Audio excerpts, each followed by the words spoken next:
2000 ನನ್ನ first Kannada culture department programme. ಅದಾದ್ಮೇಲೆ ನಿಂಗೆ ಜ್ಞಾಪಕ ಇರ್ಬೋದು ಹರೀಶ್, ಯವನಿಕ. ಹೌದು, ಪ್ರತಿ ಶುಕ್ರವಾರ ಪ್ರೋಗ್ರಾಮ್ ಮಾಡ್ತಾ ಇದ್ರು, ರಾಜ್ಯ ಯುವಕ ಕೇಂದ್ರ. ಎಸ್, ಆಯ್ತಾ, ನಾವಿಬ್ರು ಪರಿಚಯ ಆಗಿದೆ ಅಲ್ಲಿಂದ. ಸೊ ಅದು ನನ್ನ 2ನೇ ಪ್ರೋಗ್ರಾಮ್. ಹೀಗೆ ಪ್ರೋಗ್ರಾಮ್ಗಳು ಮಾಡ್ತಾ ಇದ್ದಾಗ ನೀವು ಹಾಡ್ತಿದ್ರಿ, ಅವ್ರು ಕೀಬೋರ್ಡ್ ನುಡಿಸ್ತಿದ್ರು. ಅವ್ರು ಇನ್ನೂ ನುಡಿಸ್ತಿರ್ಲಿಲ್ಲ, ಇನ್ನು ಪಾಯಿಂಟ್ಗೆ ಬಂದಿಲ್ಲ ನಾನು, ಆಯ್ತಾ, ಶುರು ಮಾಡಿದೀನಲ್ಲ. ಆ ಒಂದು ದಿನಗಳು 2000 ತುಂಬಾ ಚೆನ್ನಾಗಿ ಜ್ಞಾಪಕ ಇದೆ.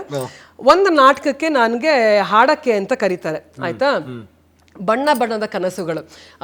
ಇವತ್ತು ಮುನಿರಾಜು ಅಂತ ವಿಲನ್ ಕ್ಯಾರೆಕ್ಟರ್ ಮಾಡ್ತಾರೆ, ಗೊತ್ತಾ, ಮುನಿ ಅಂತ ನಾವೇನ್ ಕರಿತೀವಿ.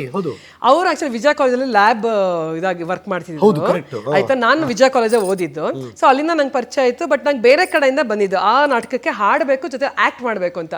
ಏನ್ ಆಕ್ಟ್ ಮಾಡ್ಬೇಕು, ಸಣ್ಣ ಪುಟ್ಟ ರೋಲ್ ಅಲ್ಲ, ಅವ್ರ ಜೊತೆ ಹೀರೋಯಿನ್ ಆಕ್ಟ್ ಮಾಡ್ಬೇಕಾಗಿತ್ತು ನಾನು. ನನಗೆ ನಗು, ನನಗೆ ಯಾಕಪ್ಪ ಆಕ್ಟ್ ಮಾಡಿಸ್ತೀರಾ, ನನಗೆ ಹಾಡ್ಸ್ರಪ್ಪ ಅಂತ ಹೇಳಿದ್ರೆ, ಆಯ್ತು ಮೇಡಮ್ ನೀವು ಹಾಡೋ ಜೊತೆಲ್ಲ ಆಕ್ಟ್ ಮಾಡಿ ಮೇಡಮ್. ಆಯ್ತು, ಓಕೆ.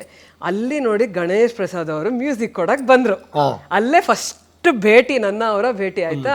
ಆ ನಾಟಕಕ್ಕೆ ನಾನು ಏನು ಅವರು ಮ್ಯೂಸಿಕ್ ಎಲ್ಲ ಕೊಟ್ಟರು, ಆ ನಾಟಕ ಎಲ್ಲ ಆಯಿತು, ಆ್ಯಕ್ಟ್ ಮಾಡಿದ್ದಾಯಿತು. ಅಲ್ಲಿಂದ ಜರ್ನಿ ಶುರು ಆಯಿತು. ಅವರು ನನ್ನ ಪ್ರೋಗ್ರಾಮ್ಗಳು ಕರೆಯೋಕ್ಕೆ ಶುರು ಮಾಡಿದ್ರು. ಆ್ಯಕ್ಚುಲಿ ಆಗ ನಾನು ಫಿಲಮಿಟ್ಸ್ ಕೂಡ ಹಾಡ್ತಾ ಇದ್ದೆ. ಇವತ್ತಿಗೂ ಹಾಡ್ತೀನಿ, ಹಾಡಲ್ಲ ಅಂತಲ್ಲ, ಬಟ್ ನಾನು ಹೇಳಿದಲ್ಲ, ನನ್ನ ವಾಯ್ಸಿಗೆ ಸೂಟ್ ಆಗೋದು. ಈಗ ರೇಷ್ಮಾ ಇರ್ಬೋದು, ಈಳಾ ಅರುಣ್ ಇರಬಹುದು, ಆ ಥರ ಹಾಡುಗಳನ್ನೇ ತೊಗೊಂಡು ನಾನು ಹಾಡೋದು.